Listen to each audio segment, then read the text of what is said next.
Hey everyone, welcome to my YouTube channel. This is Riya. Spoken English series के day 6 में आज हम बात करने वाले हैं सिंपल फ्यूचर टेंस, जिसे हम सिंपल इंडेफिनिट टेंस भी कहते हैं। तो सिंपल फ्यूचर टेंस की आज हम बात करने वाले हैं। अपने पिछले वीडियोस में हमने सिंपल प्रेजेंट टेंस और सिंपल पास्ट टेंस को डिटेल में डिस्कस किया था। ऊपर दिए गए लिंक में आप दोनों वीडियोस को देख सकते हैं जाकर। तो चलिए हम स्टार्ट करते हैं। पहले हम समझ लेते हैं कि सिंपल फ्यूचर टेंस के वाक्य की पहचान किस तरह की जाती है। वाक्य के अंत के शब्द में जब क्रिया के साथ गा, गी, गे होता है तो वह सिंपल फ्यूचर टेंस का वाक्य होता है।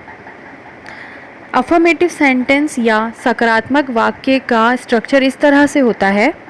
सब्जेक्ट के साथ विल, फिर वर्ब की फर्स्ट फॉर्म लगती है, फिर ऑब्जेक्ट और फिर अदर वर्ड्स। मॉडर्न इंग्लिश में हम आई हो या वी दोनों के साथ विल का यूज़ करते हैं। इसी वीडियो में शैल का कब और किस कंडीशन में यूज़ होता है मैं आपको बताऊंगी। तो एग्जाम्पल के थ्रू हम समझ लेते हैं सिंपल फ्यूचर टेंस को। वह मुझसे कल मिलेगा। इस वाक्य में देखिए क्रिया के बाद गा आ रहा है, तो उससे समझ में आ रहा है कि ये सिंपल फ्यूचर टेंस का वाक्य है। ये बनेगा he will meet me tomorrow. मतलब सब्जेक्ट स्ट्रक्चर को हम देख के बनाते हैं। सब्जेक्ट क्या है? वह, ही, और मिलेगा में आखिरी में ग है, उसके लिए हम हेल्पिंग वर्ब विल यूज़ करेंगे। और मिलना ये जो है हमारी मेन वर्ब है, तो वर्ब की फर्स्ट फॉर्म मीट हो जाएगी। ही विल मीट, मिलने के लिए हम मीट यूज़ करते हैं। ऑब्जेक्ट हो जाएगा मुझसे मी, ही विल मीट मी। अब यहाँ पे टुमारो मतलब कल है, तो उसके लिए वो अदर वर्ड्स में आएगा, तो हम उसे लास्ट में यूज़ करेंगे। He will meet me tomorrow. कल क्या है हमारा? अदर वर्ड्स है। और एग्जांपल्स देखते हैं। मैं जाऊंगी, यहाँ पे देखिए क्रिया के साथ जो जाऊंगी वर्ड है, क्रिया के साथ गी लगा हुआ है, उससे हम सिंपल फ्यूचर टेंस के वाक्य की पहचान कर पा रहे हैं। ये बनेगा आई विल गो, यानी सब्जेक्ट हो जाएगा आई, और गी के लिए हम हेल्पिंग वर्ब विल यूज़ कर लेंगे, और जाने के लिए मेन वर्ब की फर्स्ट फॉर्म गो यूज़ करेंगे हम। तो आई विल गो। और एग्जाम्पल देखते हैं हम। मैं उससे इस बारे में बात करूंगी। अब देखिए इस वाक्य को आप आसानी से पहचान पा रहे होंगे क्योंकि वाक्य के अंत में क्रिया के साथ गी है। तो इसे हम ट्रांसलेट करते हैं। I will talk to him या I will talk to her about this. Subject क्या है? मैं के लिए आई यूज़ करेंगे, और गी है तो गी के लिए हेल्पिंग वर्ब विल हो जाएगी, और बात है तो बात के लिए वर्ब की फर्स्ट फॉर्म टॉक यूज़ करेंगे। I will talk to him अगर बॉय है तो, और अगर गर्ल है तो to her. I will talk to him या I will talk to her इस बारे में के लिए हो जाएगा अबाउट दिस। एक और एग्जाम्पल देख लेते हैं। वह ट्रेन से दिल्ली जाएगी। आसानी से पहचान पा रहे होंगे अब आप कि ये सिंपल फ्यूचर टेंस का वाक्य है। तो चलिए इसे ट्रांसलेट करते हैं। She will go to Delhi by train. Subject वह के लिए शी हो जाएगा, जाएगी में गी है तो हेल्पिंग वर्ब विल हो जाएगी। जाने के लिए मेन वर्ब की फर्स्ट फॉर्म गो यूज़ करेंगे। शी विल गो कहाँ? दिल्ली। तो दिल्ली क्या है? प्लेस है, तो प्लेस के पहले हम प्रीपोजिशन टू यूज़ करते हैं हमेशा। तो she will go to Delhi, ये हमारा ऑब्जेक्ट है। और अदर वर्ड्स हो जाएगा कैसे जाएगी? By train. She will go to Delhi by train. I hope कि अब आप आसानी से सिंपल फ्यूचर टेंस को पहचानना सीख गए होंगे और उन्हें किस तरह से ट्रांसलेट किया जाता है ये भी आप अब समझ गए होंगे।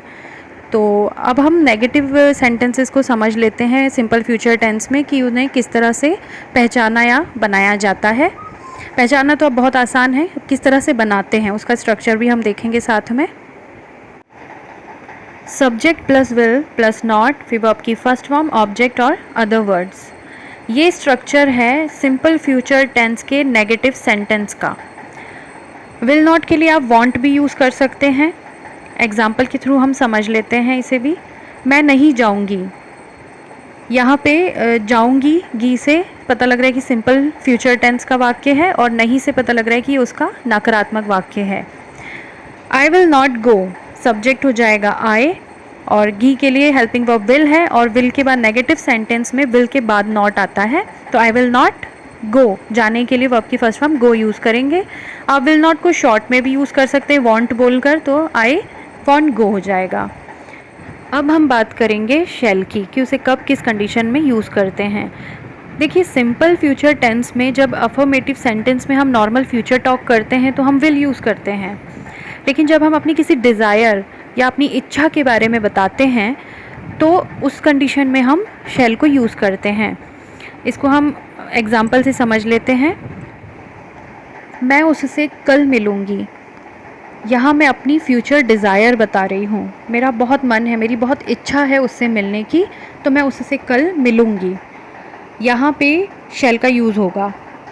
आई शैल मीट हिम टुमारो।